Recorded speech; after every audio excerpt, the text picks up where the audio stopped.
Bien, pues muy buenas tardes a todos.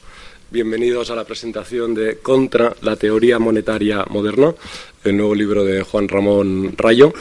Empezaré presentándome. Soy Roger Domingo, director editorial de Ediciones Deusto, que es el sello del Grupo Planeta en el que hemos tenido el honor y el privilegio de publicar una vez más. Llevan 5, 6 o 7. Bueno, el nuevo libro de Juan Ramón. Y quisiera empezar pues agradeciéndoles a todos ustedes que nos acompañen hoy aquí. Agradecer también a la Fundación Rafael del Pino por habernos invitado a celebrar aquí este acto, también una vez más en sus magníficas instalaciones. Y agradecer, como no, a las dos personas que me acompañan, que son de sobras conocidas por todos ustedes, con lo cual me ahorraré el protocolo de presentarles, como son Eduardo Garzón y el autor del libro, Juan Ramón Rayo. Hoy hablaremos, queríamos, como que el libro de Juan versa sobre la teoría monetaria moderna. Hoy, en lugar de hacer una presentación al uso, queríamos invitaros a un debate. A un debate porque la propia teoría monetaria moderna pues tiene la enjundia suficiente como para que sea debatida con calma y con tiempo, ¿no?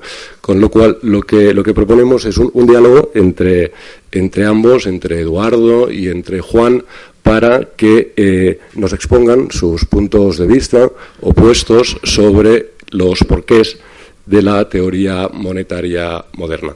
Con lo cual, primero cede la palabra a Eduardo para que exponga una breve introducción de su punto de vista sobre la teoría, luego una intervención de Juan y luego haremos una serie de réplicas hasta aproximadamente las 8 de la tarde y luego de 8 a 8 y media y abriremos el debate para todo el mundo, para todo aquel que quiera hacer algún tipo de aportación, de comentario o simplemente formular alguna pregunta. Con lo cual empezamos el debate. Además hoy es un día señalado, ¿no? Porque, como sabéis, tal día como hoy, en el año 39 moría el poeta Antonio Machado, que dijo para debatir, lo primero que hay que hacer es escuchar y tras ello preguntar. Con lo cual, si os parece, primero escuchamos, luego preguntamos y entre todos debatimos. Así que, sin más, le cedo la palabra a Eduardo Garzón para que nos exponga sus puntos de vista sobre la teoría monetaria moderna. Eduardo. Muchísimas gracias. Muchísimas gracias también, Juan Ramón, por la invitación a la presentación de tu libro. Para mí, la verdad que fue una alegría, también digo sorpresa, cuando se me ofreció esta posibilidad. Porque, bueno, por todos es conocido que tenemos visiones radicalmente opuestas, ¿no? No en todos los ámbitos de la economía o de la economía política, pero sí en la mayoría de ellos, ¿no? Sin embargo, es cierto que, a pesar de que mucha gente pues me acaba preguntando, ¿cómo es posible, ¿no?, que te sirvas a acceder a un debate de estas características, ¿no? Porque se suele pensar que de los debates solo se aprende cuando tienes posiciones relativamente cercanas y entonces uno acaba pues limando, al fin y al cabo, la posición de uno mismo. Y sin embargo yo tengo demostradísimo ya, y sobre todo en parte gracias a Juan Ramón, que partiendo de visiones, como decía, muy muy opuestas, también se puede sacar muchísimo provecho, ¿no? Y por lo tanto, además, también tratándose de un tema que conozco mucho, que además es algo para mí muy agradable y de verdad lo aprecio mucho, que Juan Ramón se haya dedicado a escribir un libro en contra de la teoría monetaria moderna, un marco analítico que yo comparto, con el que también, por qué no decirlo, también tengo mis críticas, son muy diferentes a las de Juan Ramón, pero lo importante es que es un marco analítico que al fin y al cabo es muy poco conocido en nuestro país y que Juan Ramón se haya dedicado a hablar sobre él es para nosotros, hablando sobre todo por parte de los defensores de la teoría monetaria moderna, un honor y una oportunidad para que la gente al fin y al cabo conozca un marco analítico y luego pueda formarse una opinión sobre el mismo, ¿no? Y además siempre es de agradecer un debate de estas características, ¿no? Porque Juan Ramón Rayo es muy riguroso y muy solvente, y yo siempre lo he dicho y siempre lo he defendido, a diferencia de otros economistas que, incluso teniendo posiciones más cercanas a la mía, cuando se empieza un debate no se puede terminar, o por qué no decirlo, son fenómenos en los que no se da ningún tipo de debate simplemente porque falta rigor, falta coherencia y parece que el objetivo, en vez de alcanzar una visión más enriquecedora del asunto, lo que se busca es destruir al oponente con ataques, digámoslo de una forma directa, baratos, ¿no?, e interesados. En cualquier caso, os decía que es una oportunidad para mí hablar de la teoría monetaria moderna, aunque sea en este acto, y por eso agradezco de nuevo la invitación, porque se nos brinda una oportunidad importante que es la que vamos a tener aquí. Empiezo por algo que me parece que es clave reconocer, y es que a pesar de que hay muchas personas que cuando escuchan hablar de la teoría monetaria moderna, entre los que yo me incluyo cuando la primera vez que empecé a leer sobre ello, que no fue hace mucho, se ridiculiza, porque es cierto que tiene una serie de elementos que chirrían mucho sobre todo una persona formada en economía, pero fijaos que al fin y al cabo Juan Ramón Rayo, el autor de este libro, respeta mucho esta teoría monetaria moderna, este marco analítico, porque si para él fuese una chorrada, como muchas otras personas dicen, no habría dedicado tiempo y esfuerzo a escribir un libro sobre ello, y además tampoco estaríamos todos y todas nosotros aquí hoy hablando sobre ello, ¿no? Por lo tanto, para mí es de agradecer que Juan Ramón Rayo haya escrito sobre esto en una clave de rigor, y sobre todo para que, al fin y al cabo, algo que es muy desconocido pueda conocerse. Fijaos que cuando digo que Juan Ramón Rayo tiene rigor, yo he disfrutado mucho del libro, lo tengo que decir, leyéndolo. Esto tiene, yo qué sé, es lo que nos pasa a los que somos frikis en economía, ¿no?, que aunque no estemos muy de acuerdo con lo que estamos leyendo, disfrutamos al hacerlo. Sin embargo, tengo que mostrar una excepción al rigor que mencionaba antes, y es, por ejemplo, empezando por la portada, una portada en la que aparece una imagen en la que no se corresponde en absoluto con lo que se dicta desde la teoría monetaria moderna. Hay un helicóptero tirando dinero, como podéis ver en la portada, y eso en absoluto tiene que ver con nada que se haya dicho de la teoría monetaria moderna, sino que es de hecho un ejemplo que utilizó Milton Friedman, ¿no? Y al mismo tiempo Juan Ramón Rayo utiliza muchísimo, lo podéis contar en el libro si tenéis tiempo, la palabra imprimir dinero, cuando eso es en absoluto riguroso. No lo es en absoluto, porque en una sociedad en la que estamos viviendo, que la inmensa mayoría del dinero no es físico, no son ni monedas ni billetes, que se hable de imprimir dinero como un poco peca mucho de rigor. Y esto es algo que a mí me ha sorprendido y ha echado por tierra pues lo que decía que eran planteamientos rigurosos, al fin y al cabo, detectando y valorando lo que se propone en la teoría monetaria moderna y respetándolo como hace Juan Ramón, y luego mostrando su posición, por supuesto, en contra de muchos de sus postulados. Pero al fin y al cabo, y yo lo puedo decir, ¿no?, cuando uno lee el libro de Juan Ramón Rayo, sabe de qué va la teoría monetaria moderna. Eso para mí es muy importante, nos está ayudando en esa labor de difusión, y fijaos que al mismo tiempo se recoge una forma rigurosa, coherente, con citas de los mayores proponentes de la teoría monetaria moderna, y es al fin y al cabo una forma muy elegante y muy solvente de tratar algo, no empezando pues utilizando falacias de hombre de paja. Sin embargo, insisto en esa utilización del término imprimir, que desde mi punto de vista peca pues al fin y al cabo de una intención que os puedo decir, cuando se utiliza la palabra imprimir hay una intención perversa en ese uso de la palabra, porque al fin y al cabo rememora tiempos antiguos y quizás no tan antiguos en los que nos imaginamos a una persona con un carrito lleno de billetes porque va a comprar una barra de pan.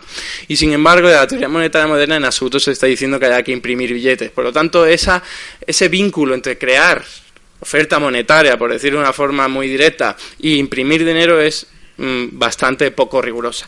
En cualquier caso, os puedo hablar también de mi propia experiencia al leer el libro y al empezar, sobre todo, a leer teoría monetaria moderna, y os puedo confesar lo siguiente, y es que cuando yo empecé a leer ese tipo de cosas, que no fue hace mucho, fue hace 5 o 6 años, dije, bueno, o me están tomando por tonto, o aquí hay algo que se me escapa. Y frente a esa situación uno puede ridiculizar, como os decía, pues esa posición de esto están diciendo tonterías, o puede tener paciencia, seguir leyendo y decir, bueno, al menos no es tan tonto como parece, esté o no de acuerdo. Esa etapa fue superada por Juan Ramón, desgraciadamente no puedo decir lo mismo por muchos otros críticos de la teoría monetaria moderna. Sin embargo, también es una etapa que yo superé y además yo obtuve una posición diferente a Juan Ramón, evidentemente, pero fijaos que en ese proceso de ridiculización no ocurre solo en las ciencias económicas, ¿no? Si nos pusiésemos a hablar también de la física, por ejemplo, astrofísica,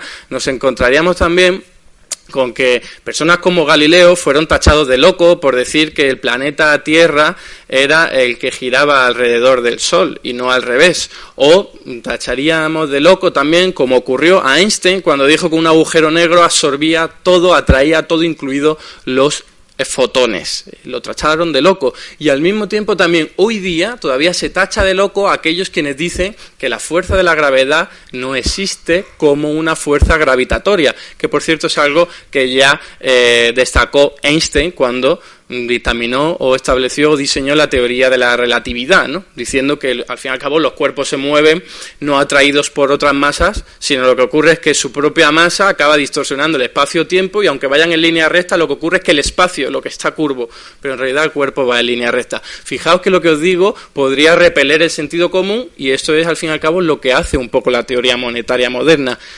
¿Cómo lo hace? Pues estableciendo que al fin y al cabo y hace una definición de cómo funcionan las economías y los sistemas monetarios modernos en la actualidad, que salvo la propuesta de política económica del trabajo garantizado, que evidentemente es una recomendación, es una receta de política económica, el resto no es una receta, sino que es el diagnóstico, es un análisis, es un estudio de cómo operan hoy día las economías capitalistas con un sistema monetario moderno.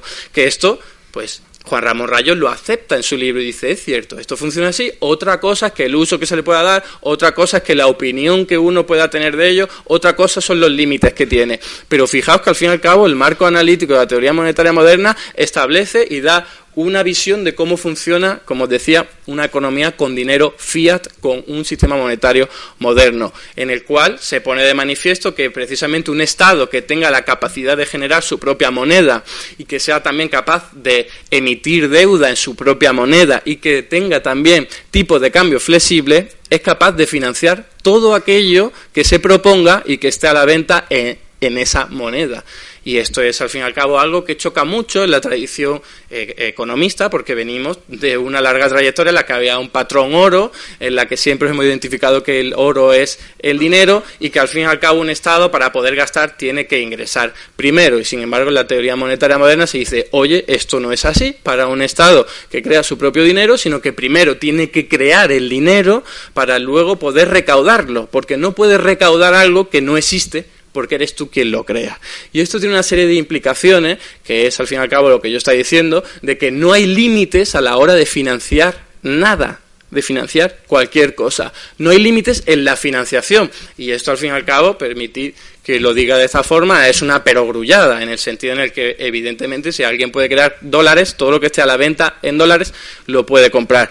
Otra cosa, evidentemente, son los límites y riesgos que eso tenga, porque en absoluto la teoría monetaria moderna propone, pues vamos a comprar todo lo que nos apetezca. Eso no se propone, sino que establece riesgos y límites y además son muy claros. Dice, no son de tipo financiero, todo lo que queramos financiar lo vamos a conseguir, y con esto voy terminando mi primera exposición, pero hay que tener cuidado con los recursos reales, es decir, pues tendremos que tener cosas que comprar con ese dinero porque si no, no sirve para nada. Tenemos que tener recursos materiales, recursos naturales, tenemos que tener máquinas, herramientas, tecnología, al fin y al cabo lo que de verdad permite que podamos generar renta y riqueza, porque el dinero lo único que es una herramienta para poner en circulación todos estos recursos y que evidentemente se produzca renta y riqueza. Pero generar dinero per se evidentemente no genera ni renta ni riqueza, pero es una herramienta que permite al fin y al cabo catalizar la actividad económica, ¿no?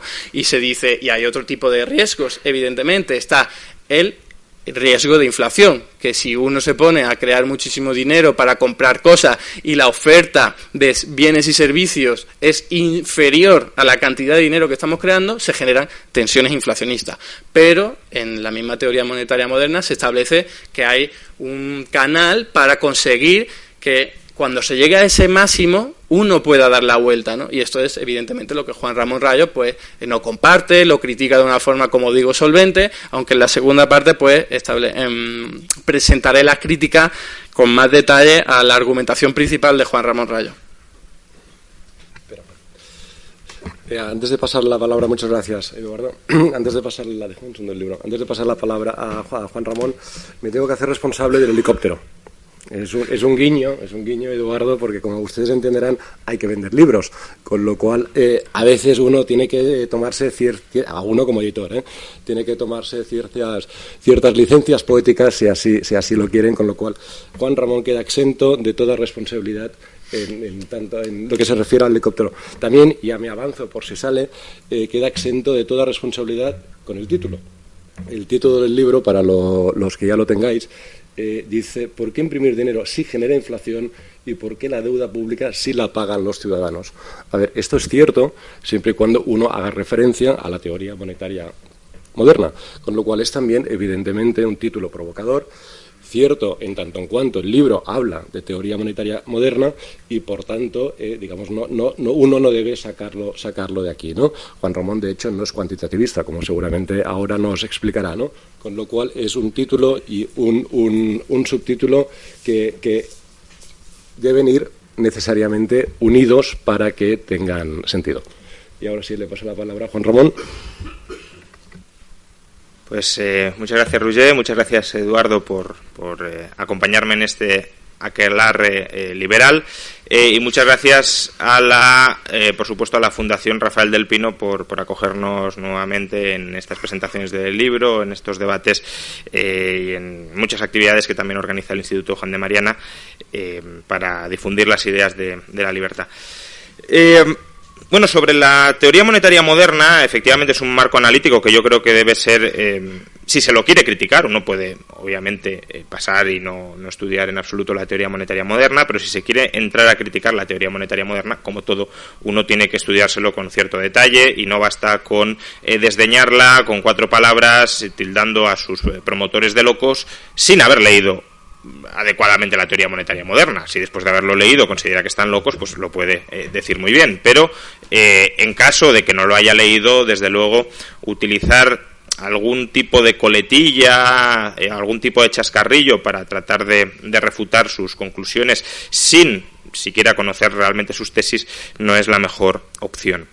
Entonces, el libro contra la teoría monetaria moderna pretende primero analizar y transmitir una visión, creo que justa, fidedigna, de qué defienden sus principales teóricos, impulsores, para luego empezar a criticar cada uno de esos presupuestos. ¿Cuál sería la conclusión de este análisis que desarrollo en el libro? Bueno, yo creo que algo así como lo que dijo Henry Hazlitt sobre Keynes, que lo que es bueno no es nuevo y lo que es nuevo no es bueno. ¿Qué parte es buena de la teoría monetaria moderna, pero no es nueva?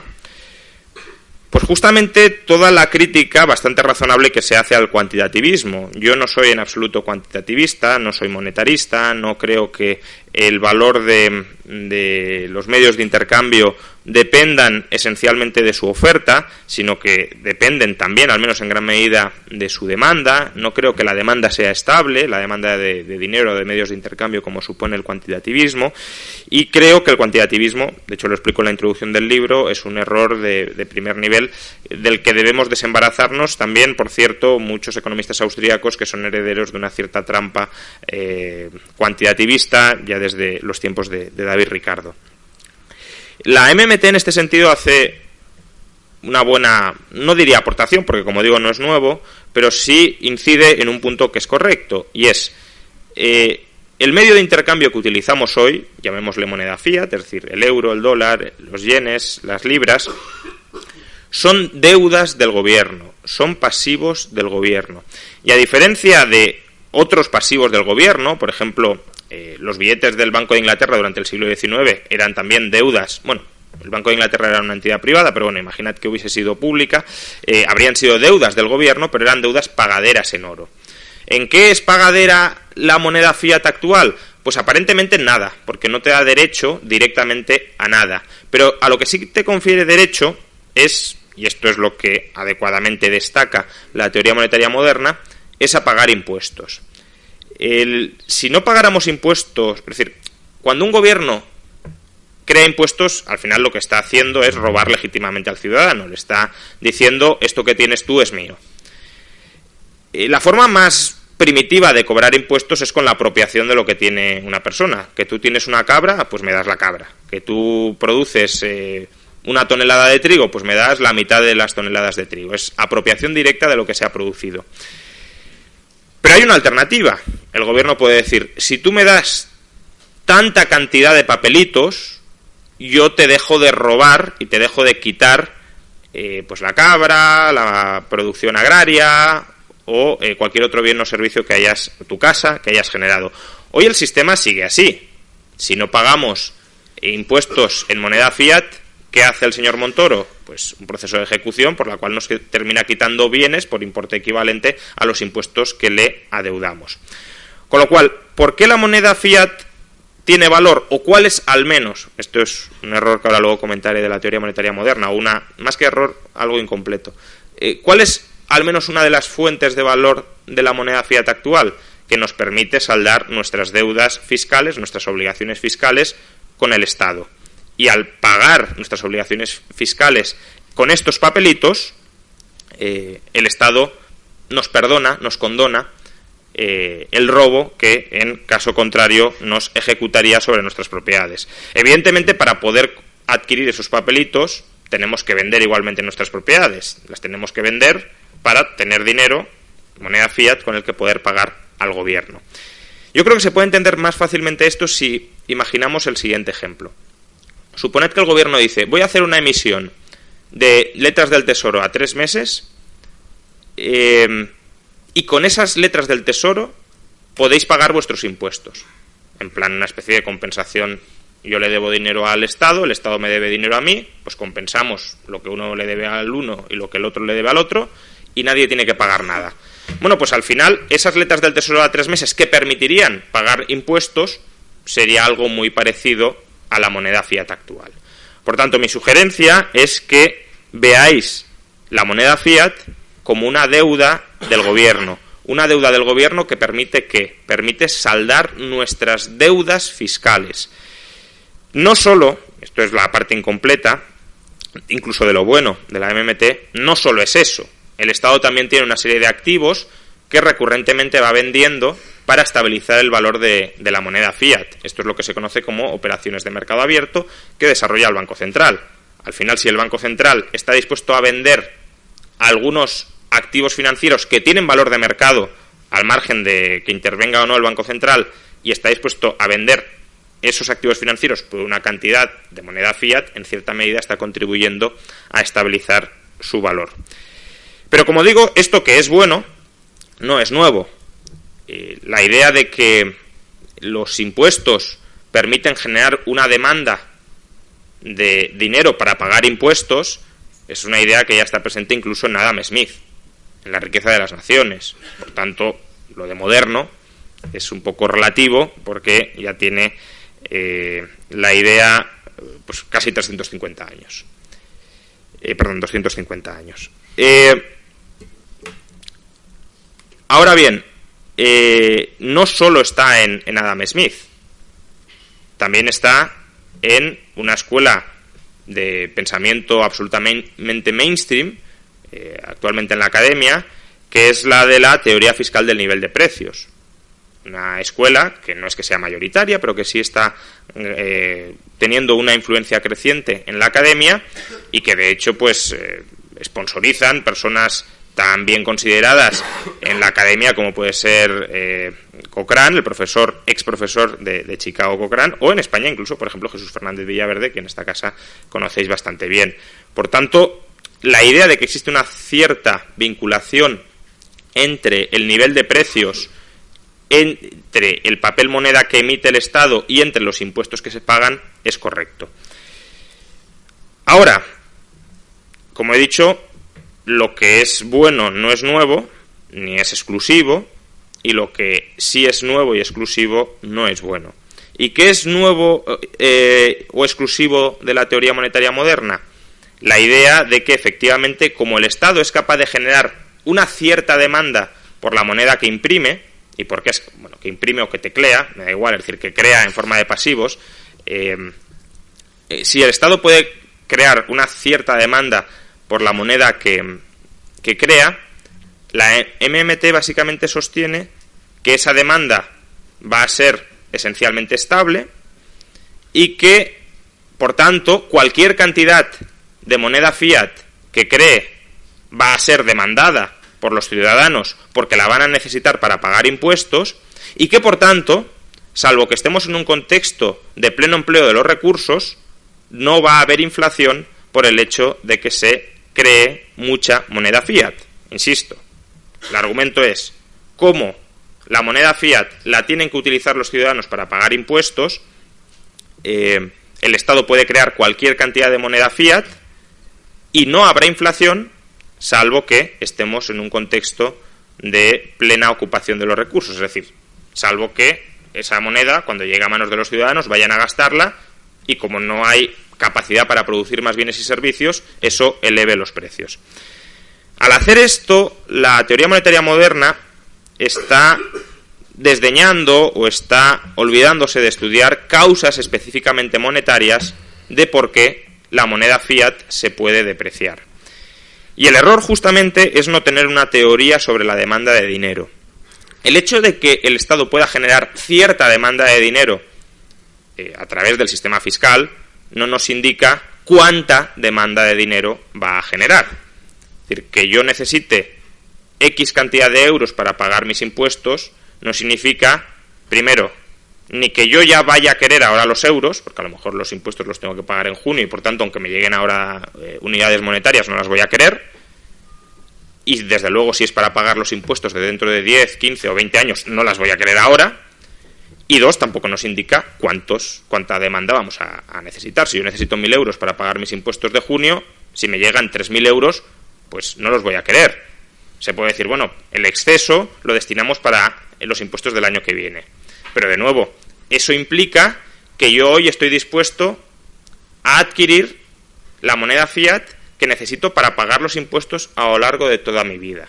Y eso es un presupuesto muy fuerte en la MMT. Bien. Entonces, esto es fundamentalmente incorrecto.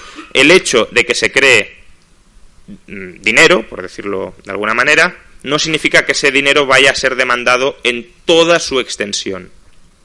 Y precisamente porque no va a ser demandado en toda su extensión, esto es como decir, yo me quiero ir de viaje a Roma el año que viene y como para ir a Roma necesito tener un billete de avión a Roma, voy a estar dispuesto a comprar cualquier cantidad de billetes de avión a Roma. Pues no. Ni tengo por qué comprar el billete ahora, ni tengo por qué estar dispuesto a pagar cualquier precio por el billete, ni sobre todo si me ofrecen 10 billetes para ir a Roma los voy a querer, porque quiero uno para ir el año que viene y ya está. ¿Esto qué significa? Pues que efectivamente, si el Estado incrementa la oferta de moneda fiat sin que, a su vez, se incrementen los impuestos futuros que tienen que pagar los ciudadanos, esa mayor oferta de moneda fiat no va a ser demandada por los ciudadanos. Y si no es demandada por los ciudadanos, oferta-demanda, más oferta de moneda fiat, misma demanda, menor valor, mayor inflación. Y justamente por eso muchas de las promesas que realiza la MMT, o la teoría monetaria moderna, son básicamente ilusorias. Por ejemplo, cuando dice, si incrementamos la oferta de moneda fiat, la riqueza del sector privado aumenta. Bueno, esto parece que tiene cierto sentido, ¿no? Si la gente tiene más dinero, es más rica. Problema, si incrementamos la oferta de moneda fiat en manos de los ciudadanos y no aumentamos los impuestos futuros que tienen que pagar los ciudadanos, va a haber inflación. Al margen de si hay recursos ociosos o no. Bien, ese es otro debate. Estoy hablando de causas específicamente monetarias de la inflación. Y si hay inflación, los ciudadanos no son más ricos. Simplemente el valor de la moneda se diluye entre un mayor número de ciudadanos. Sería como decir, si una empresa hace una ampliación de capital para mantener el dinero en caja, los accionistas son más ricos. No. Es decir, si hace un split, si divide el número de acciones, los accionistas, los ciudadanos son más ricos porque tienen más acciones. No. Lo que sucederá es que el valor de cada acción se depreciará.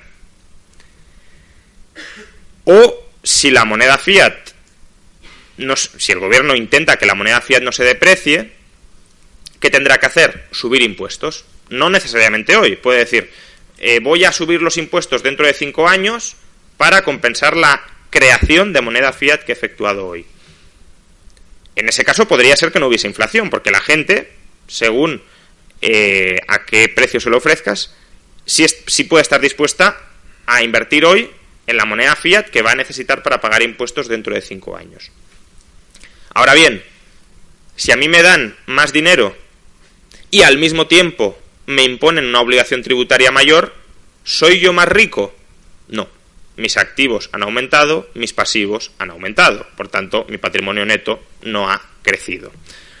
O lo mismo con respecto a esa idea de que los gobiernos no pueden quebrar, que no pueden impagar si están dispuestos a imprimir la cantidad de moneda fiat necesaria para pagar los bonos del Tesoro. Si hemos dicho que la moneda fiat es un pasivo del gobierno, y esto no lo digo yo, lo dice la MMT también, si la moneda fiat es una deuda, es un pasivo del gobierno, imprimir, crear moneda fiat para pagar los bonos del Tesoro, ¿a qué equivale? A una refinanciación de deuda. Si el gobierno tiene bonos del Tesoro, obligaciones del Estado a 5 años y para pagarlas emite letras del Tesoro a 3 meses, no está reduciendo su nivel de endeudamiento, lo está refinanciando, está cambiando deuda a 5 años por deuda a 3 meses. Si lo que hace es cambiar deuda a 5 años por moneda fiat, lo que está haciendo es cambiar deuda a 5 años por moneda fiat, que es una deuda del Estado. Asimismo, imaginemos que hay inflación, porque la MMT reconoce que si se pagara la deuda pública con moneda fiat y hubiese pleno empleo de los recursos, habría inflación. Pero dicen, eso no es un impago de la deuda.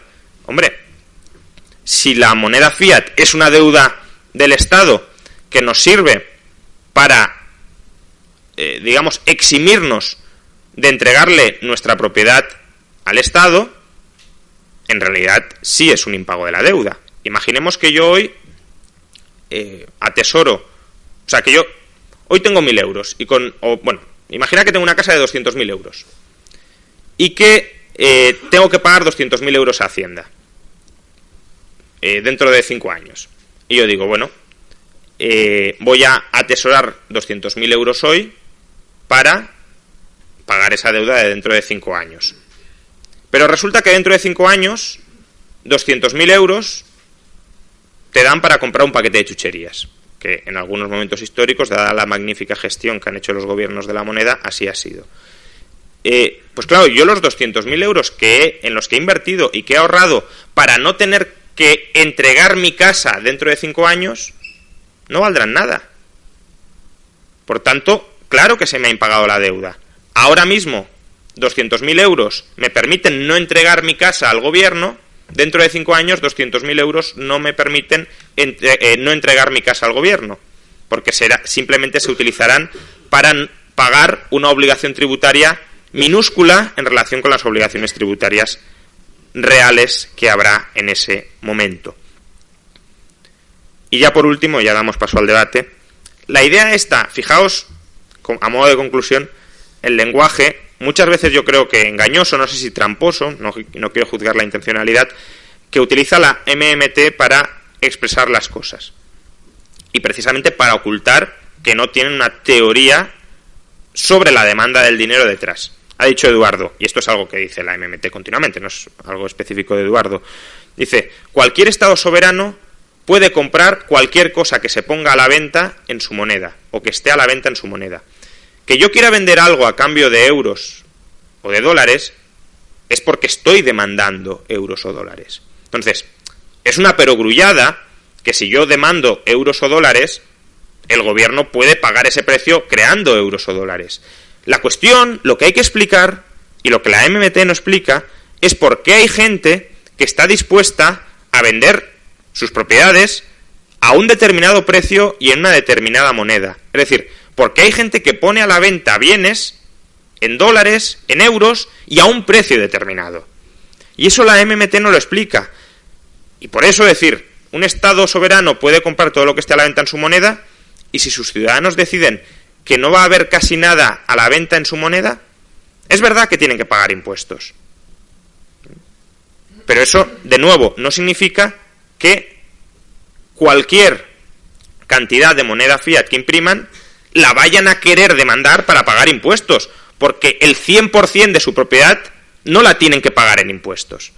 Ni tienen por qué, ya digo, demandar hoy todos los impuestos que van a pagar a lo largo de toda su vida. Por tanto, falta una teoría de la demanda de dinero que se subsana diciendo que, bueno, que la moneda fiat tiene algo de demanda porque se pagan impuestos con ella. Pero algo de demanda no es cuánta demanda tiene. Y si no sabemos cuánta demanda tiene, no es posible saber si imprimir o no va a generar inflación. Y desde luego, si no se explica por qué imprimiendo más va a haber más demanda, imprimir más sin que haya más demanda generará inflación.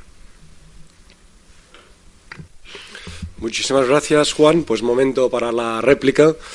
Eduardo. Muchas gracias. Pues fijaos, yo cuando terminé el libro tuve claro una cosa. La argumentación que utiliza Juan Ramón es como una pirámide invertida. Tiene un argumento central y a partir de ahí desarrolla todo el resto de la argumentación. Salvo uno que hay en el capítulo 1 que habla del origen del dinero, que ese es cierto que va aparte y además en buena medida yo lo comparto.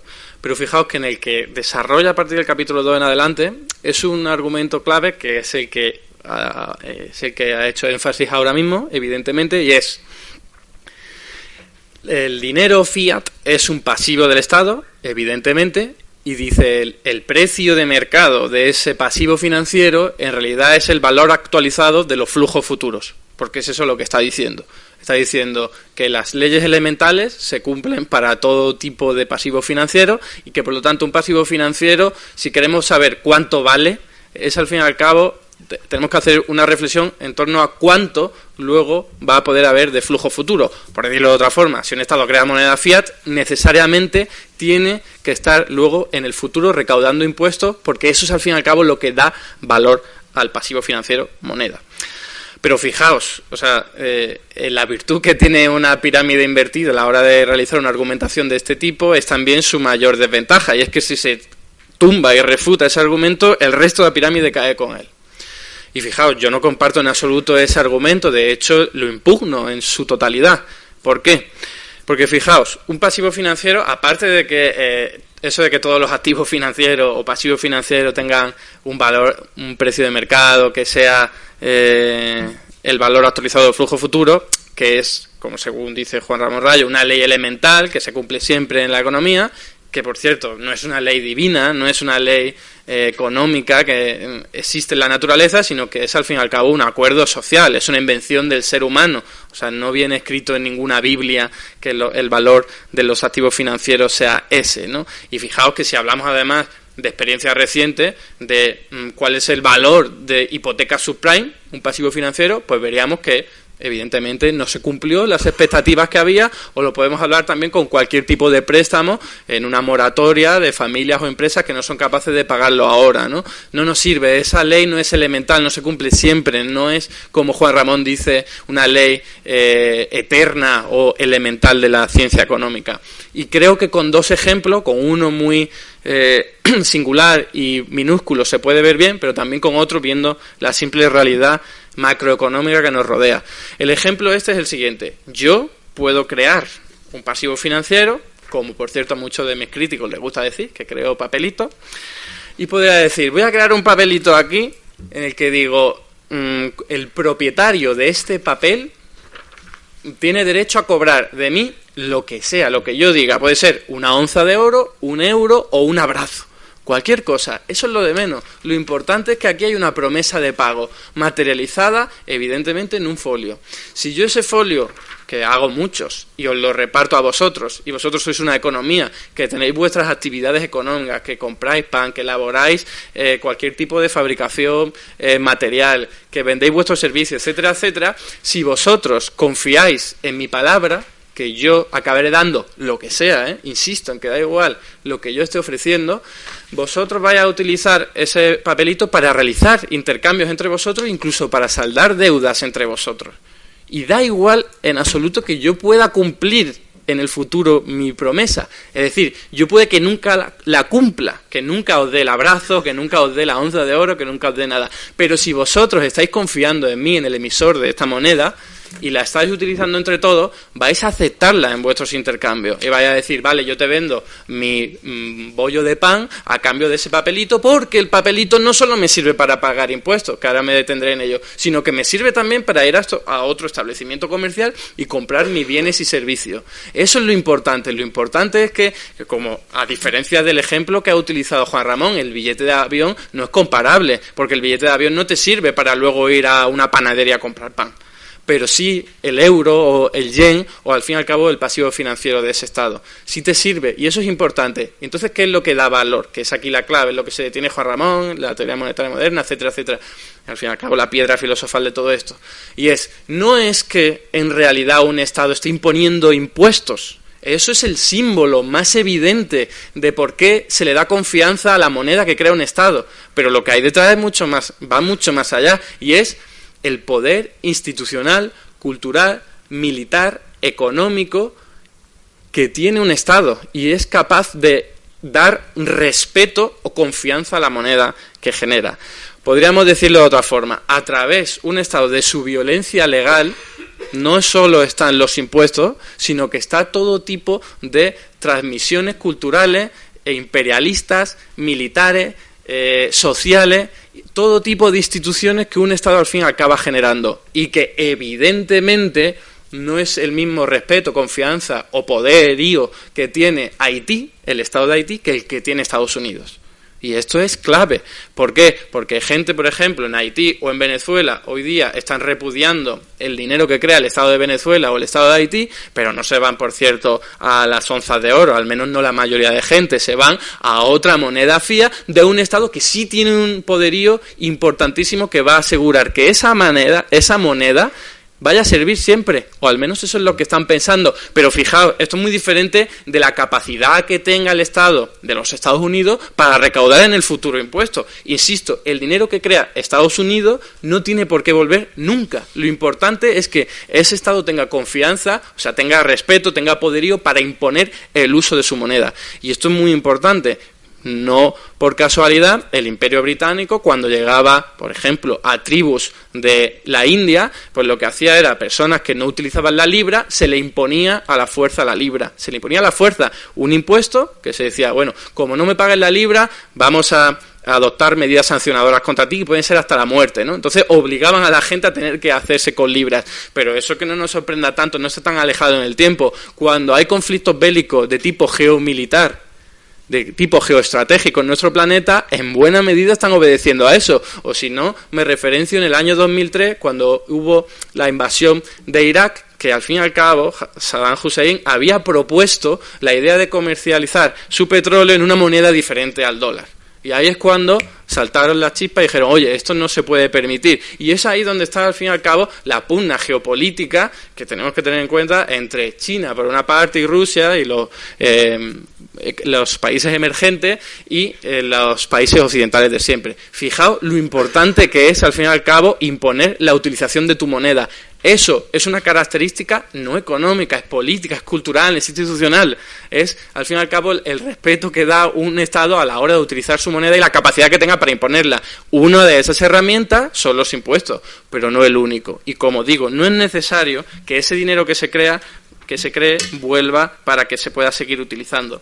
Fijaos que luego hay una derivación argumental de ese elemento central de Juan Ramón, y son las expectativas. Ha hablado muchísimo de ellas. La gente está con unas expectativas de el Estado está creando demasiado dinero, ¿no? Más dinero del que no solo de la capacidad de bienes y servicios que hay a la venta, que desde mi punto de vista eso es lo fundamental, no lo único, pero dice, es que las expectativas pueden volverse en contra y decir, bueno, pues si no hay un banco central, y esto viene en el libro dicho varias veces, y además Juan Ramón y yo hemos debatido al respecto, si no hay un banco central que goce de confianza, imponga su confianza diciendo, no voy a gastar muchísimo dinero, no se lo voy a conceder esta capacidad de crear dinero a los gobernantes que por irresponsabilidad política, a tenor de las elecciones futuras, puedan gastar muchísimo dinero, entonces no pasará nada. Pero si ese Banco Central no es capaz de imponer esa confianza, entonces vámonos al garete, ¿no? Nos vamos al garete, la moneda se devalúa. Pero fijaos que al fin y al cabo son dos cosas muy diferentes. O sea, un Estado puede imponer la confianza de su moneda y decir, me comprometo, como hoy día hace el Banco Central Europeo, ¿no? Me comprometo a que la inflación no supere el 2% del PIB. Y por cierto, no lo consigue, ni de lejos, etcétera, etcétera. Pero lo importante es tener en cuenta que puede basar su confianza en otra cosa.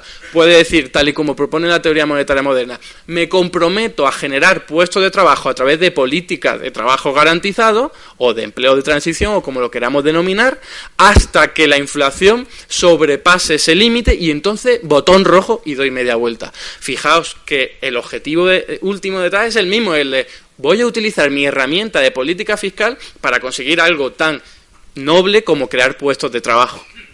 Que por cierto, son todos demandantes de dinero, que son más de 4 millones de personas que están ahora demandando ese dinero que podríamos crear si tuviésemos una moneda soberana. Estamos hablando de empleo a tiempo parcial, personas que quieren que se cree más dinero, 23% de la población en situación de extrema pobreza, según el indicador AROPE. Estamos hablando de muchísima gente que hay demanda de dinero. O sea, veamos eso claro, que no es que estemos en un mundo en el que la gente no está deseando el dinero o tener ese dinero en su bolsillo, esa moneda fiat, ¿no? Entonces, fijaos que la argumentación esa de las expectativas a mí se me queda muy floja.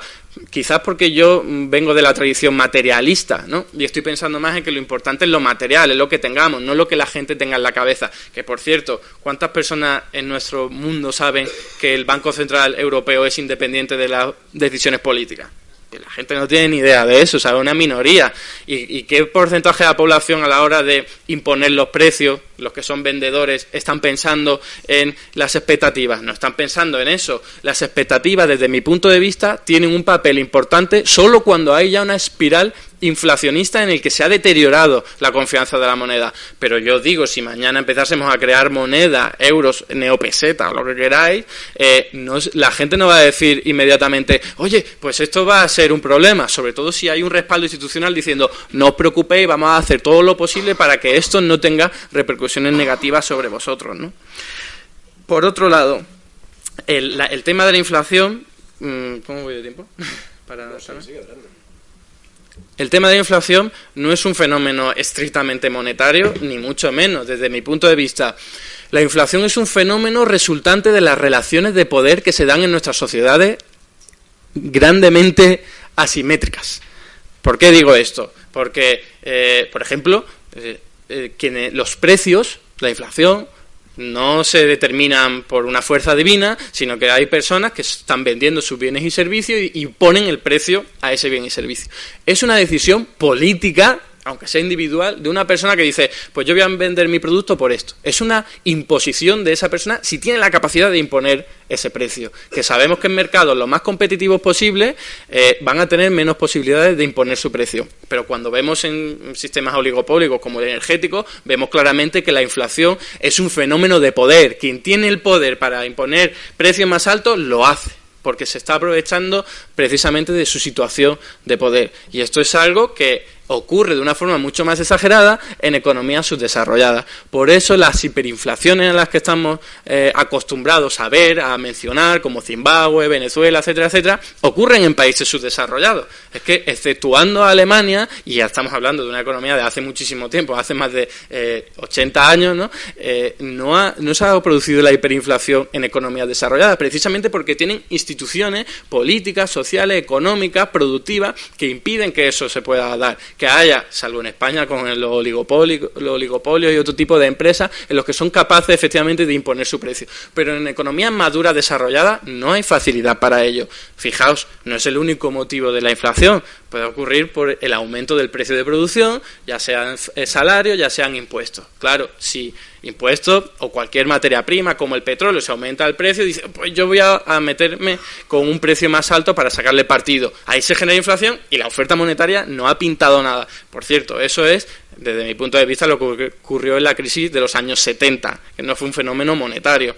Por último, puede ocurrir también inflación, y de hecho, desde mi punto de vista, es siempre cuando hay hiperinflación, es este caso, y por cierto, hay un estudio del Instituto Cato que lo revela, dice, la inmensa mayoría de los fenómenos de hiperinflación no han sido por crear dinero, eso es un fenómeno que viene después. Lo que ocurre es que la producción de bienes y servicios cae de golpe, véase Alemania cuando precisamente después de una guerra mundial en la que son perdedores, en la que el imperio francés se acoge, absorbe una buena parte de su producción industrial. Hablamos de Zimbabue con una crisis agrícola brutal, de la Unión Soviética cuando su modelo socialista se rompe en dos. Estamos hablando de impactos muy fuertes en su modelo productivo que hacen que de golpe se hunda la producción. Y claro, como la oferta monetaria no se ha movido, resulta excesiva para todos los bienes y servicios que hay a la venta. Y por eso se genera hiperinflación. Y luego se empieza a generar más dinero, evidentemente por una cosa más sencilla, muy sencilla, que parece que a veces se nos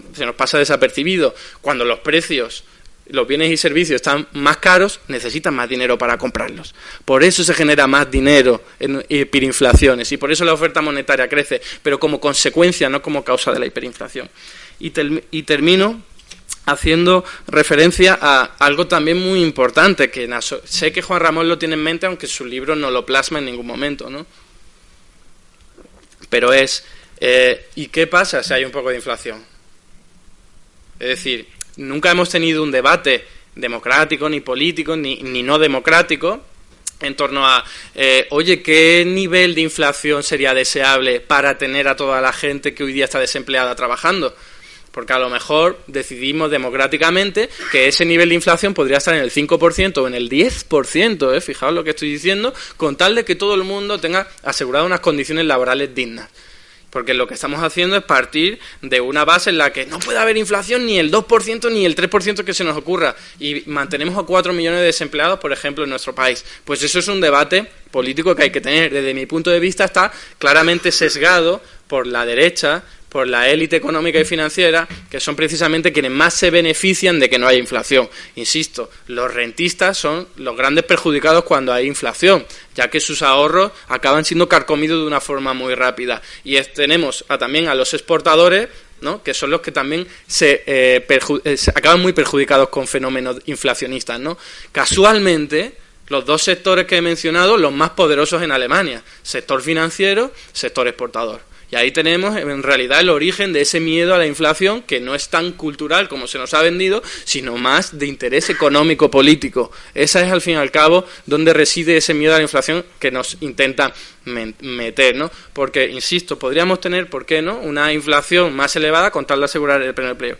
Y termino ya de verdad, cuando hablamos de que y Juan Ramón Rayo hace un análisis en su libro muy detallado al respecto, dice,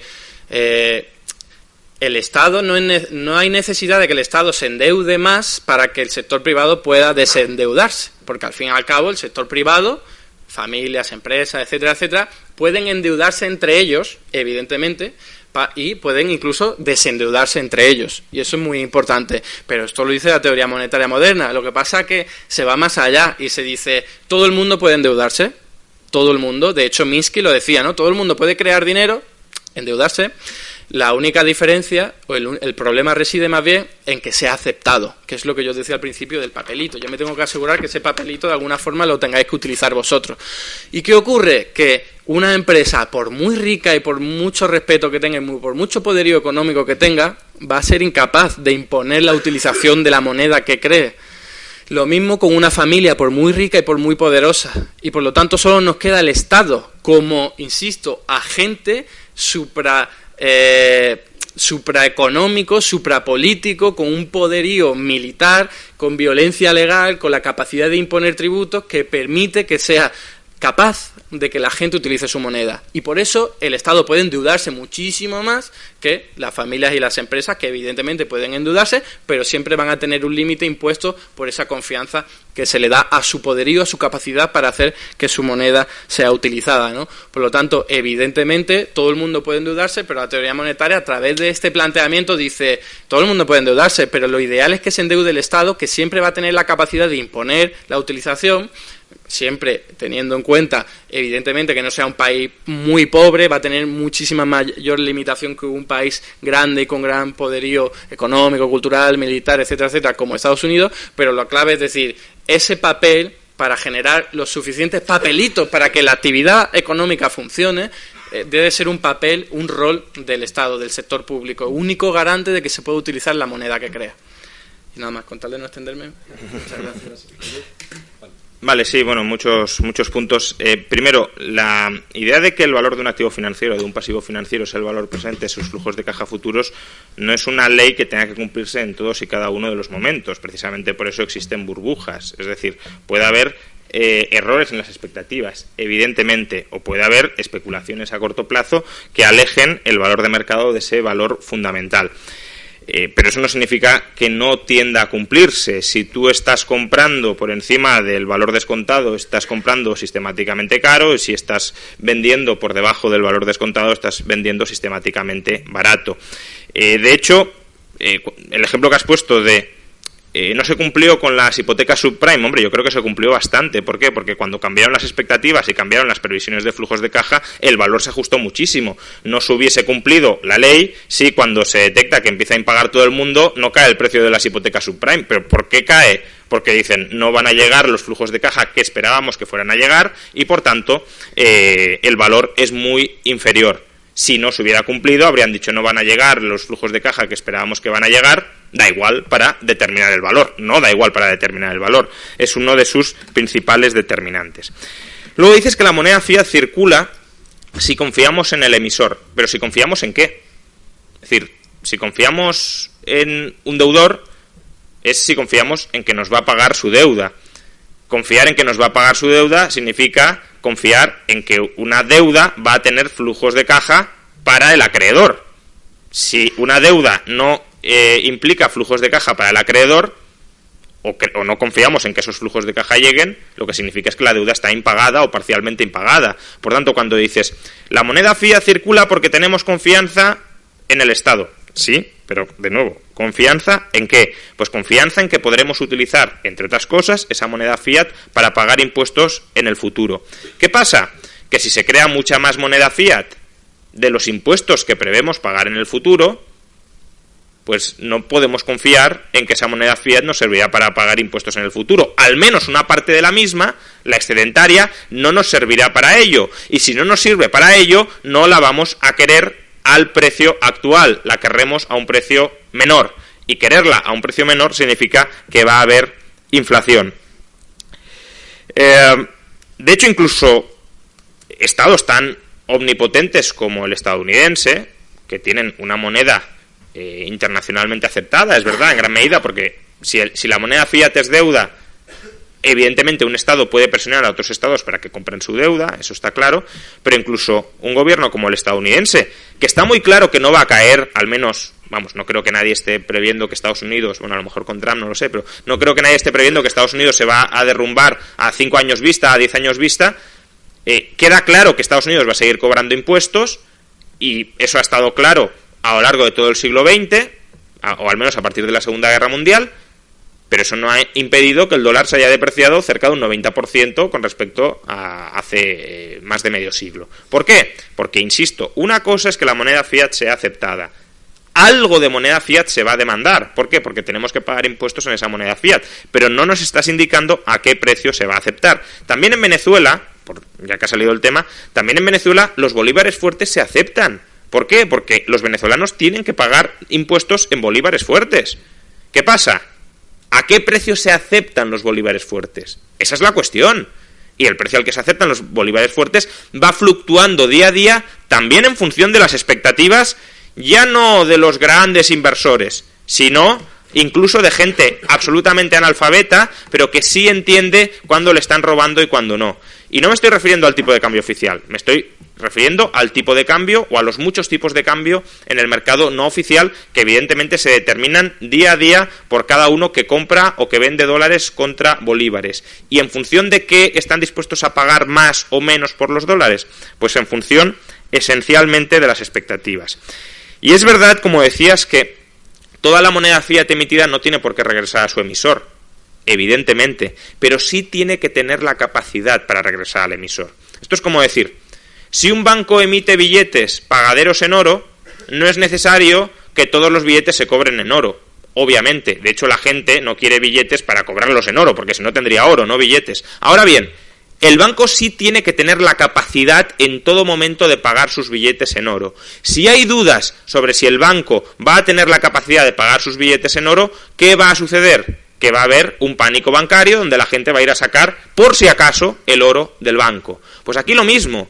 Si hay dudas sobre la solvencia del Estado a largo plazo, porque decir que el Estado emite deuda para pagar impuestos futuros, al final lo que estamos diciendo es que el valor de esa deuda viene determinada por sus superávits primarios futuros, es decir, por la solvencia estructural del sector público. Si hay dudas sobre la solvencia estructural del sector público, si se teme que el sector público solo va a poder pagar su deuda inflando la moneda, evidentemente va a haber inflación por un proceso de expectativas, que es verdad que no tiene por qué ser un proceso inmediato. La gente puede tener expectativas erróneas. Yo ahora puedo confiar mucho en Trump creyendo que... yo no, pero que podría confiar mucho en Trump creyendo que la economía estadounidense se va a disparar, a crecer, y luego puedo ver que no ha sido así, y entonces revisaré mis expectativas, y al revisar mis expectativas revisaré el valor que le confiero a la moneda fiat en función de las expectativas que tengo en cada momento. Pero, ya digo, es la expectativa sobre la capacidad de pago que tienen los gobiernos. ¿Y cómo se paga la moneda fiat? Es que esto lo dice la MMT, a través de impuestos. No solo a través de impuestos, diría, pero sí a través de impuestos también.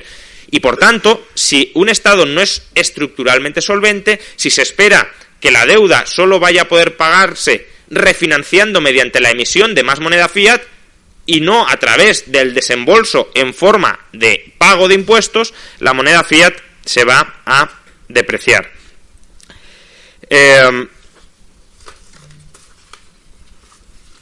Sobre la hiperinflación. Es verdad que todas o casi todas las hiperinflaciones coinciden con un periodo de crisis económica muy fuerte, lo cual tiene todo el sentido del mundo. ¿Grecia ha tenido hiperinflación con el euro? No. Pero ha habido una crisis económica muy fuerte, una crisis de credibilidad del gobierno y una caída del Producto Interior Bruto muy fuerte, como la que se puede producir en una hiperinflación. De hecho, es una caída similar a la que está teniendo Venezuela, pero no ha habido hiperinflación. ¿Por qué? Porque el euro no es una deuda del gobierno griego. En cambio, ¿qué ha pasado con las deudas del gobierno griego?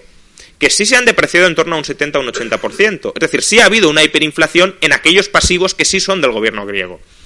Y eso a pesar de que el gobierno griego tiene evidentemente capacidad para cobrar impuestos, eso nadie lo duda. ¿Pero de qué se duda? De que el gobierno griego sea solvente a largo plazo. Y como no es solvente a largo plazo, su deuda se deprecia. Y si la moneda fiat, insisto, repito por enésima vez, y esto es algo que acepta la MMT, pero no saca las conclusiones, las implicaciones pertinentes, si la moneda fiat es una deuda del Estado, también se va a comportar como el resto de deudas del Estado. Por tanto, si el gobierno griego hubiese sido soberano monetariamente, no se habría depreciado su deuda pública, pero habría habido una inflación altísima en el dracma, que es, por cierto, nada de ciencia ficción. Es lo que sucedió durante toda la vida en que el gobierno griego fue independiente monetariamente y tuvo la soberanía monetaria. Pero ¿por qué coincide? Es decir, ¿por qué hay una correlación entre hundimiento de la producción e hiperinflación? Porque al final, hiperinflación, ¿qué significa? Repudio cuasi absoluto de la moneda. ¿Por qué se repudia de manera casi absoluta la moneda fiat? Pues porque hay dudas muy fuertes sobre la credibilidad del gobierno. Hay dudas de si el gobierno va a sobrevivir, hay dudas sobre si el gobierno va a seguir aceptando esa moneda o no para el pago de sus impuestos, etcétera. ¿Vosotros creéis que una economía medianamente moderna puede funcionar en un entorno en el que no se sepa si el Estado va a caer? Si hay dudas muy fuertes sobre si el Estado va a caer, hay una fuga masiva de inversión, hay atesoramiento real de bienes, etcétera, y eso provoca una crisis económica de primer nivel. Es más, la propia destrucción del sistema monetario, que es de lo que estamos hablando, de que se pierde la credibilidad del gobierno y por tanto la moneda que se venía utilizando y en la que están denominadas la mayor parte de las deudas desaparece. La propia quiebra del sistema monetario genera a su vez una crisis brutal de segunda ronda. Por tanto, es obvio que las hiperinflaciones van a coincidir siempre con hundimientos de la economía. Pero ese hundimiento ese hundimiento del valor del papel moneda tiene causas o trae causas de un descrédito del gobierno. ¿Y descrédito en qué? En su solvencia estructural a largo plazo, en su capacidad de cobrar más impuestos que el gasto público que va a acometer. Porque si, según la MMT, el gobierno gasta creando moneda y el gobierno recupera la moneda cuando cobra impuestos, fijaos que cobrar más impuestos tener más ingresos que gasto equivale a retirar en términos netos papel moneda, es decir, tener un superávit estructural. Por tanto, si no hay un superávit estructural, la moneda fiat se depreciará. No hace falta llegar a la hiperinflación para que haya inflación. Y estoy de acuerdo en que la inflación, al menos entendida como subida de precios, no es solo un fenómeno monetario. Pero que haya fenómenos inflacionistas, podríamos entrar a discutir, vale, te los compro, como los que ha descrito Eduardo, no significa que sean los únicos fenómenos que generen inflación. También puede haber inflación, y creo que una teoría monetaria es la que tiene que estudiar predominantemente, la teoría económica no, pero la teoría monetaria sí. También puede haber inflación si se deprecia la moneda. ¿Y por qué se puede depreciar la moneda? Pues por lo que se deprecia cualquier otro bien, repito por enésima vez, porque la demanda de moneda cae y no se reduce la oferta, o porque la oferta sube y no aumenta la demanda. ¿Y por qué puede caer la demanda de moneda? Por lo que hemos dicho, porque el gobierno entra en descrédito. ¿Y por qué puede entrar el gobierno en descrédito? Porque se tema sobre su solvencia, es decir, sobre su capacidad para reabsorber toda la moneda fiat en caso de que sea necesario. Ahora bien, el hecho de que haya inflación no significa que se pueda contratar a todo el mundo que deseemos. Ha dicho Eduardo que eso es como una especie de reconocimiento solapado de que quizá no esté tan claro que la MMT no genere inflación, porque siempre la MMT dice no genera inflación, pero ¿y si la generara qué? Que es como, bueno, por si acaso me cubro la herida antes de que se abra. No es cierto que aceptando algo de inflación se pueda llegar al pleno empleo. El pleno empleo no se consigue generando inflación, salvo engañando a la gente. Es decir, si engañas a la gente generando inflación, sí se puede llegar al pleno empleo. ¿Por qué? Porque generar inflación sin que la gente sea consciente de que va a haber inflación equivale a ¿qué? A una rebaja, por ejemplo, de sus salarios. Si yo no creo que van a subir los salarios porque el gobierno me dice, tranquilo, no va a haber inflación, no hace falta que pidas este año un 3% más de aumento salarial esperando inflación, porque no lo va a haber. Pero luego el gobierno promueve un 3% de inflación, le ha bajado un 3% el salario real. Y una bajada de salarios reales sí está vinculada con el nivel de empleo, porque es el coste real de producción. Bien, entonces, no es verdad que aceptando inflación se reduzca el desempleo, salvo engañando a la gente. ¿Por qué? Porque si tú creas inflación y la gente sabe que va a haber inflación, y Eduardo en esto está siendo transparente, en el sentido de la inflación, tenemos que mantener un debate democrático y a lo mejor llegamos a la conclusión de que la inflación es buena. Bueno, pues si ya está claro que todos aceptamos, si todos aceptáramos que la inflación es buena y que por tanto el gobierno va a perseguir, por ejemplo, un 3, un 4% de inflación porque es bueno, todo el mundo diría, bueno, pues a mí el sueldo me lo subes un 4% al año, porque si no me lo estás bajando.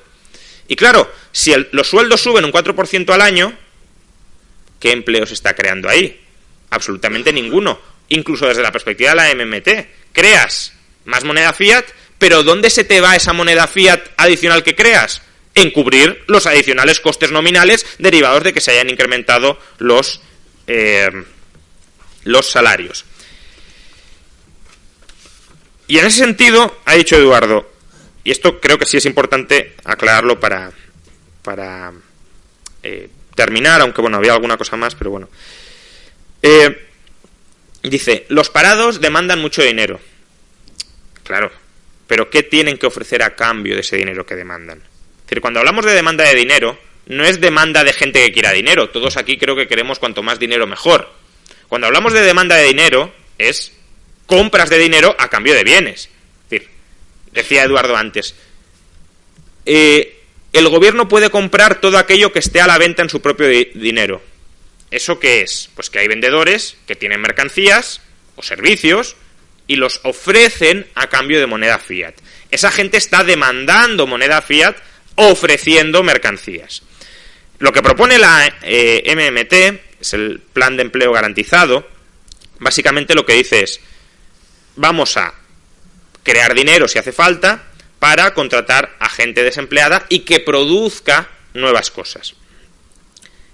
Bien, ese plan no sería inflacionista si las nuevas cosas que produjeran los parados tuvieran un valor equivalente al dinero nuevo que se ha creado, porque efectivamente estás creando nuevas mercancías y y estás pagando esas mercancías con el valor de mercado que tienen. ¿Qué pasa? ¿El Estado es capaz de crear bienes y servicios por un valor equivalente al que está pagando en forma de salarios? Bueno, si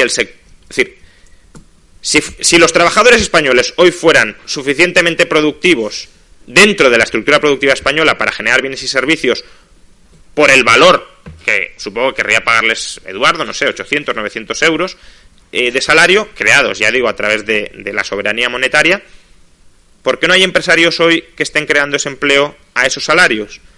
Pues porque ninguno de los muchos millones de empresarios que hay en España saben cómo crear esos empleos a ese coste. ¿Sabrá hacerlo el gobierno? Pues hombre, yo creo que hay bastantes... Uno puede decir, bueno, a lo mejor 10.000, 20.000, que ya sería bastante, sí, pero ¿el gobierno es capaz de movilizar a 4 millones de personas para crear un valor por trabajador superior al salario que les está pagando? ¿Puede hacerlo el gobierno y ninguno de los millones, ya digo, de empresarios y autónomos que hay en España se le ocurre cómo hacerlo? Todas las mentes brillantes de la sociedad española, todas las mentes empresarialmente brillantes de la sociedad española están en el gobierno. Más bien creo que al revés, que están fuera del gobierno. Por tanto, si no es así, todo tiene pinta de que la MMT va a promover la creación de puestos de trabajo que a lo mejor me podrás decir, tienen un valor social muy importante. Pero el valor social, para mantener la estabilidad del valor de la moneda, no cuenta.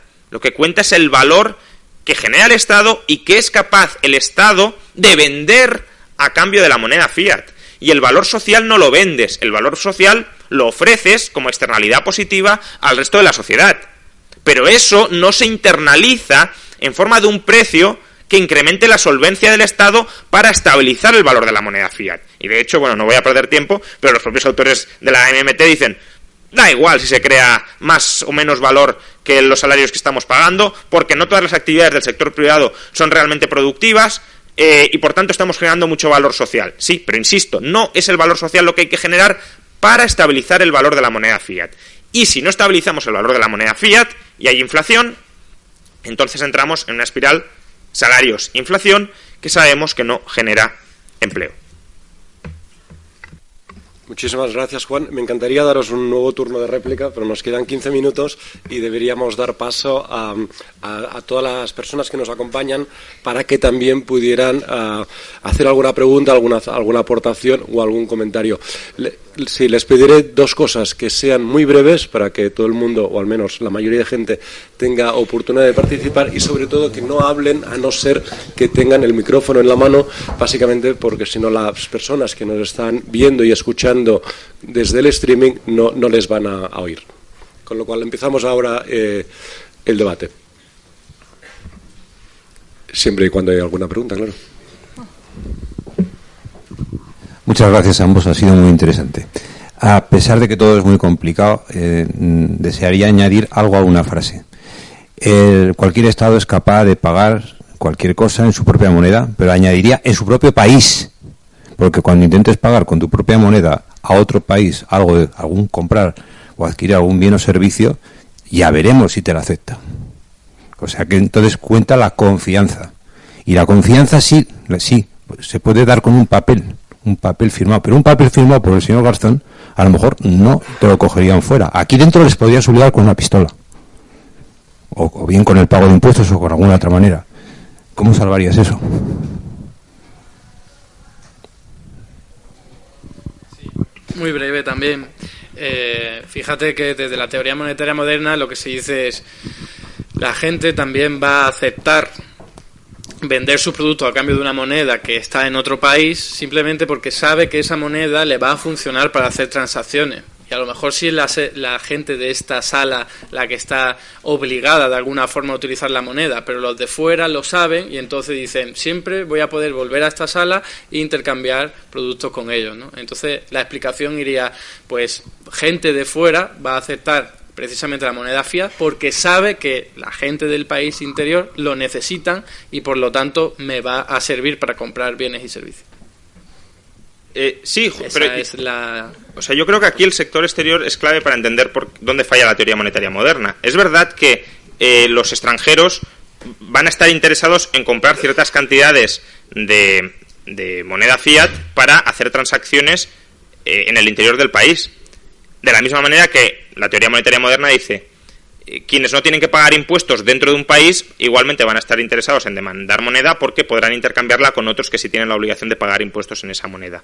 Pero de nuevo, en ninguno de los dos casos nos están explicando a qué precio, insisto, a qué precio, porque la inflación es un precio, a qué precio se va a aceptar la moneda. ¿Es verdad que los extranjeros tienen que comprar dólares para hacer transacciones en Estados Unidos porque algunos estadounidenses en última instancia tienen que pagar impuestos en dólares? Sí. Pero ¿a qué precio tienen que aceptarlo? ¿No vemos que el tipo de cambio está fluctuando todos los días? Pues si el tipo de cambio fluctúa todos los días en el exterior, también, precisamente por eso mismo, puede fluctuar ese tipo de cambio entre bienes y dinero en el interior. Y que fluctúe el precio del dólar en el interior significa inflación. Y por tanto la inflación también es un fenómeno monetario. No es solo un fenómeno real derivado de que haya más gasto que producción. También es un fenómeno monetario de cómo valoramos un activo financiero y cómo desvaloramos un activo financiero. Cuando los extranjeros no confían en que el valor del dólar, del yen, del euro... es decir, ¿por qué se ha depreciado el euro en los últimos 2 años? Pues básicamente porque el Banco Central dijo, no voy a sostener su valor. ¿Qué pasa? ¿Que los europeos pagamos menos impuestos que hace 2 años? No, pagamos muchos más. Por tanto, supuestamente, según la MMT, la demanda de euros tendría que ser todavía mayor. ¿Pero por qué se ha depreciado? Porque el Banco Central Europeo ha dicho, no voy a sostener el valor del euro, voy a hacer lo posible para que se deprecie. Entonces se genera una expectativa de que se va a depreciar y la gente, efectivamente, los extranjeros sobre todo, apuestan contra o a favor de la depreciación y lo deprecian. Por tanto, el modelo del sector exterior nos sirve para entender por qué en el interior la MMT también se equivoca, en el exterior se equivoca.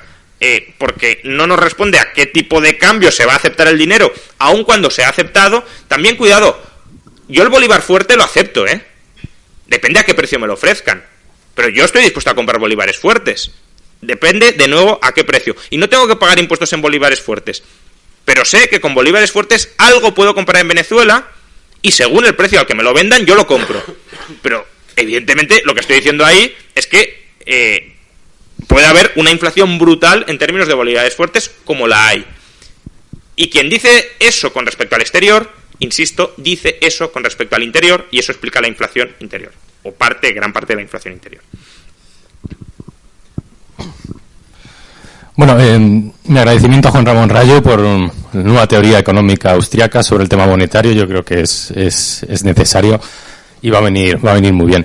En preguntas para Eduardo. Puesto que estábamos hablando de creación de moneda, querría que comentases un poco, porque yo creo que desde el Ayuntamiento de Madrid sí que ha habido un proyecto, ¿no?, de creación de una moneda local. Y bueno, ¿cuáles eran los objetivos o cómo ha ido este tema? Gracias. Gracias, pero no ha habido ese proyecto, se diseñó, en cierta forma, yo fui uno de los responsables, pero lo cierto es que los equilibrios políticos internos del gobierno de ahora Madrid pues no estuvieron por la labor de meterse en este berenjenal, vamos a decirlo así, porque si lo haces en una ciudad, por muy grande que sea como Madrid, la verdad es que tiene su riesgo y no son pocos, pero lo cierto es que la cuestión de fondo radica en que el Ayuntamiento de Madrid tiene un superávit fiscal de más de 1.000 millones de euros al año y entonces el problema no es de falta de financiación, que tiene financiación de sobra, el problema en todo caso es de falta de logística, causado sobre todo por problemas jurídicos que nos impiden aumentar la plantilla de empleados públicos, que nos impiden obtener una serie de procedimientos administrativos ágiles y raudos, etcétera, etcétera.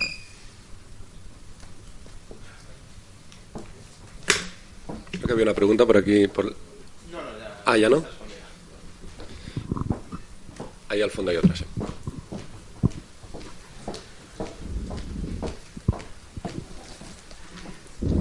Hola, muy buenas. Gracias a los dos por el debate.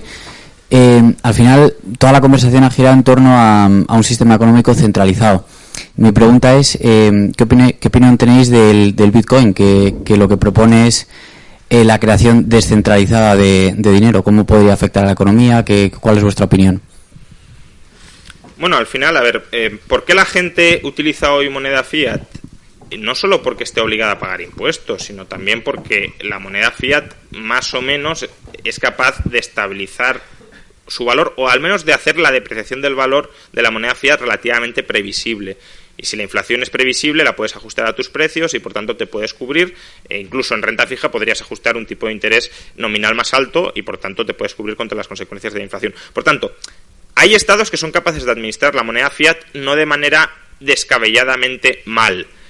Y por eso la gente la considera útil de utilizar en los intercambios. Insisto, no la utiliza en los intercambios porque esté obligada a utilizarla en los intercambios. La utiliza en los intercambios porque es un medio de intercambio conveniente para los intercambios. Y precisamente por eso, si se empiezan a tomar malas decisiones sobre la estabilidad de valor de la moneda fiat, la gente dejaría de utilizarla en los intercambios y utilizaría otros medios monetarios. ¿Aún así demandarían algo de moneda fiat para pagar impuestos? Sí, pero eso no significa que utilizaran la moneda fiat para todos los restantes intercambios en los que no están obligados a pagar impuestos, que es, de nuevo, y siento abusar de este ejemplo, pero creo que es muy ilustrativo y muy evidente ahora mismo, que es de nuevo lo que sucede en Venezuela. Es decir, la gente en Venezuela organiza los intercambios en dólares y no en bolívares, aunque esté obligada a pagar impuestos en bolívares. Tiene bolívares para pagar impuestos, según al precio que se los ofrezcan, claro, los puede comprar, pero la mayoría de transacciones no se realizan en bolívares, y sobre todo el atesoramiento de valor, eso ya es de primero de nacimiento en Venezuela, el atesoramiento de valor en moneda no se realiza en bolívares, porque si no al día siguiente ya no tienes nada. Bitcoin, pues es una alternativa más a formas de realizar intercambios y de atesorar valor a lo largo del tiempo. ¿Qué tiene que conseguir Bitcoin para que sea mucho más aceptado? Estabilizar mucho más su valor. Conforme Bitcoin ha ido estabilizando su valor, la volatilidad de Bitcoin ha ido cayendo con el paso del tiempo, la aceptabilidad de Bitcoin se ha ido incrementando. Y Bitcoin además creo que es un magnífico ejemplo de por qué puede surgir dinero que no sea la deuda de nadie más. Bitcoin es evidente que no es un pasivo de nadie, porque nadie te promete nada, ni siquiera aceptártelo. Es decir, nadie de la comunidad Bitcoin está obligado a aceptarte Bitcoin en los intercambios. Y aún así se utiliza como medio de intercambio, insisto, por su conveniencia, no por su obligación. Lo mismo la moneda fiat, aun cuando en última instancia sea una deuda del gobierno. Pero, de nuevo, y muy breve, si utilizáramos deuda pública, bonos del tesoro como medio de intercambio, que es lo que yo digo que sucede con la moneda fiat, pero si utilizáramos deuda pública como medio de intercambio, ¿estaríamos obligados a aceptar la deuda pública como medio de intercambio? No. Bien, y es una obligación del Estado a pagar, pero la utilizaríamos por conveniencia. Pues lo mismo con todo el dinero, y por eso en última instancia el dinero es un fenómeno siempre de mercado, aun cuando el Estado intente imponernos o intente influir o intente determinar qué dinero utilizamos. En ocasiones puede tener éxito a la hora de determinar qué dinero utilizamos, pero el éxito le viene ¿de qué? De ser capaz de presentar una moneda que el mercado, los ciudadanos, consideremos lo suficientemente aceptable y lo suficientemente buena para utilizarla en nuestros intercambios. Si el Estado no consigue eso, por mucho poderío militar que tenga, y Venezuela tiene bastante poderío militar, como para reprimir todos los manifestantes que quiera reprimir, por ejemplo, o para encarcelarlos, por mucho poderío militar que tenga, no conseguirá que la gente compre moneda fiat a un valor estable, y va a haber una hiperinflación brutal, aún la Revolución Francesa. Es decir, en la Revolución Francesa, la anécdota muy conocida, con los asignados, Robespierre decreta pena de muerte para quien utilice el luis de oro, la moneda de oro, en lugar de los asignados, o para quien compre asignados con descuento.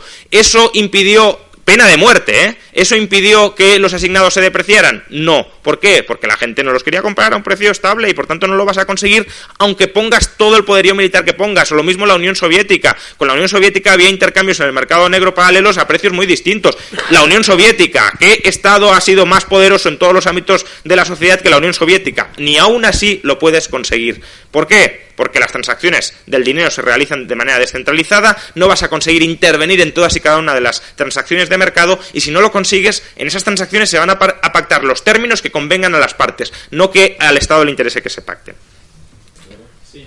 Yo, evidentemente, de una posición centralista, sobre todo por mi tradición comunista, evidentemente no pienso que el Bitcoin sea una buena idea, pero no por lo que acabo de decir, que suena atópico, sino precisamente por todo lo que hay detrás de la teoría monetaria moderna. Es decir, la confianza en esa moneda es crucial y no va a poder imponerla de la misma forma un sistema informático como es el del Bitcoin que el de un Estado capaz efectivamente de darle toda la confianza y respetabilidad a la moneda que se utiliza. Además, tengamos en cuenta que la creación de dinero es una herramienta muy poderosa y desde un punto de vista lo más democrático posible tiene que ser algo que esté controlado y sujeto a decisiones políticas que al mismo tiempo estén sujetas a responsabilidad democrática, porque crear dinero para cualquier tipo de cosa, evidentemente eso no es lo que uno debería desear, al menos desde mi punto de vista, y hacerlo de una forma centralizada es mucho más susceptible de que eso pueda estar sujeto a todo tipo de control. En el tema del Bitcoin, por lo tanto, es imposible. De hecho, muchísimas críticas que hay hoy día es que pues están al margen de todos los cauces legales, se utiliza para multitud de tráfico de droga, de todo tipo de delitos, al margen de la lupa estatal, y evidentemente esto es un problema en términos democráticos. Termino hablando de lo que hablaba... Eduardo, sobre esto dos cuestiones, también para que haya un poco de intercambio. Los billetes de 500 euros no se utilizan para operaciones de economía informal. Sí, pero no quita que el Bitcoin se utilice... Vale, claro, pero quiero decir que la moneda fiat del Estado también. Y dos, Bitcoin en parte ya es dinero, no es una hipótesis de si lo va a ser o no. En parte, para una determinada comunidad de personas ya es dinero. ¿Cómo explicas que si la confianza en el Estado es tan absolutamente indispensable, cómo puede ser que Bitcoin ya sea para muchas personas dinero? Porque yo... Juan Ramón, igual que el oro ahora se utiliza y eso no tiene nada que ver con que no sea válido, sino que simplemente que la forma más óptima desde el punto de vista de la teoría monetaria moderna y la mía es que haya un Estado que tenga la suficiente capacidad para imponer la utilización. Y cuando digo imponer no tenemos que estar pensando siempre en violencia directa. Es decir, tú hablas de conveniencia. La gente utiliza el euro por conveniencia, sí, porque le conviene pagar las cosas que están a la venta en euros, a lo más cerca de su casa, se realizan todas las transacciones en precisamente ese dinero. Y cuando tú preguntabas, ¿confiemos en qué? ¿No? El Estado intenta que confiemos y preguntabas, ¿en qué? Y no es en que pueda volver a recuperar todos los tributos, ¿no? Toda esa moneda a través de tributos, sino en que permita precisamente que ese dinero sirva. O sea, la gente cuando utiliza el euro, cualquier moneda fiat, está pensando simplemente que con ese dinero va a poder hacer transacciones, atesorar precisamente su riqueza y saldar deudas. Es que no hay otra. Pero entonces me estás explicando el valor del dinero con una circularidad de circula porque circula. Es decir, la gente lo acepta porque se espera que se va a aceptar, lo cual puede tener sentido, pero entonces, en cualquier momento en el que las expectativas quiebren, y si la única expectativa es que se va a aceptar, en cualquier momento podría surgir, aunque sea irracional, una expectativa de se va a dejar de aceptar, todo se derrumbaría. ¿Cuál es el ancla? El ancla es el valor fundamental de la moneda fiat, son los impuestos y otros activos que el Estado puede ofrecer a cambio de esa moneda fiat. Y si ese ancla se deprecia, el valor fundamental de la moneda fiat tenderá también a depreciarse y va a haber inflación. ¿Y cómo se puede depreciar? O bien porque creas más moneda que los activos que la respaldan, incluyendo los activos fiscales, los derechos de cobro de impuestos contra la ciudadanía, o bien porque se te hunden los activos que la respaldan, aun cuando no incrementes la cantidad. Y esto es importante, ya para ir terminando creo, podría haber una hiperinflación con contracciones de la oferta monetaria, para que veáis que la oferta no lo es todo. Si el valor que respalda la moneda se hunde estrepitosamente, la moneda se puede volver excedentaria, redundante, aun cuando tú reduzcas la oferta. Es una relación entre oferta y factores que determinan la demanda. Si los factores que determinan la demanda se hunden y la demanda se hunde, aun cuando la oferta caiga, puede haber hiperinflación. Pero es confianza en ¿qué? En que esos factores van a permitir mantener la capacidad de pago del gobierno. Pero es que esto además lo dice la MMT, es decir, la MMT lo que te dice es ¿en qué se paga la moneda fiat? En los impuestos. Por tanto, la moneda fiat es un pasivo. Un pasivo que tú creas que no se va a pagar, ¿es un pasivo que mantiene el valor? No. Pero, Juan Ramón, eso es lo que explica que la gente lo utilice, porque precisamente no te hace falta recaudar lo mismo que estás gastando, simplemente sabes que precisamente por el hecho de estar recaudando, esa moneda va a ser necesitada por la gente y entonces tú lo utilizas.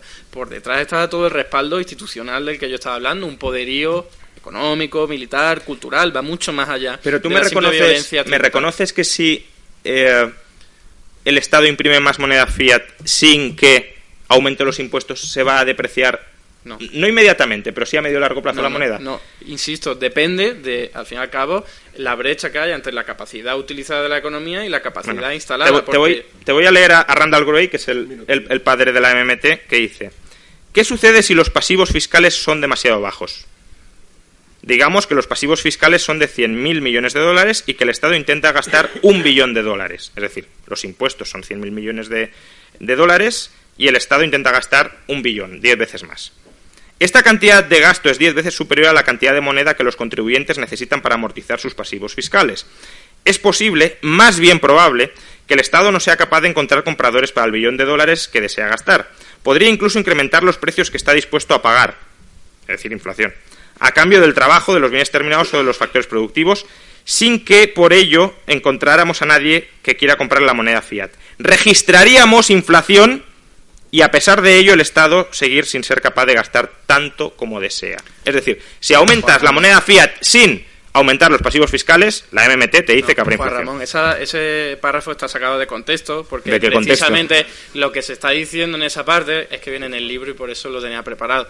Es precisamente que el Estado ahí no necesita gastar $1 billón si la gente está demandando muchísimo menos dinero. Es que esa es la clave, porque cuando hay 4 millones de desempleados hay demanda de dinero y tú la vas a poder gastar precisamente en contratar mano de obra. Es demanda sin una oferta en ese ejemplo no hay necesidad. ¿Para qué vas a gastar $1 billón? No, en ese ejemplo no se habla de recursos ociosos. Se habla de que un gobierno no puede gastar más de lo que prevé que va a ingresar y que si un Estado no impone obligaciones fiscales suficientes no va a ser capaz de colocar en el mercado tanta moneda fiat. Y si la intenta colocar, se hará a un precio depreciado. Es decir, va a haber inflación. Y de hecho lo dice, registraríamos inflación. Y no la registraríamos por recursos ociosos, por cuellos de botella. Ahí no hablan ni de recursos ociosos ni de cuellos de botella. Esto se incluye dentro del capítulo sobre aceptabilidad del papel moneda y no dentro del capítulo de recursos ociosos. Juan, Eduardo, es una lástima, es una lástima, pero son las 8:30 pasadas y a las 8:30 teníamos el compromiso de dar por terminado el acto. Es una lástima que no podamos seguir, pues es un debate muy interesante, pero tenemos que ponerle punto final. Creo sin duda que ha sido un debate interesante, corto quizá, pero intenso, en el que hemos clarificado y nos ha quedado claro cuáles son las posturas de cada uno de las dos personas que hoy han debatido y también y por ello, ¿no?, a resultas de ello, pues seguramente hemos clarificado nuestra propia postura acerca de la teoría monetaria moderna. Tenemos que terminar, no sin antes agradecerles a todos ustedes que nos hayan acompañado, agradecer también a la Fundación por habernos invitado a celebrar aquí este acto. Y agradecer también encarecidamente a Juan y a Eduardo por el debate y por haber aceptado la invitación de que hoy estuviéramos aquí reunidos hablando sobre la cuestión. Y nada más, muchísimas gracias a todos y hasta la próxima.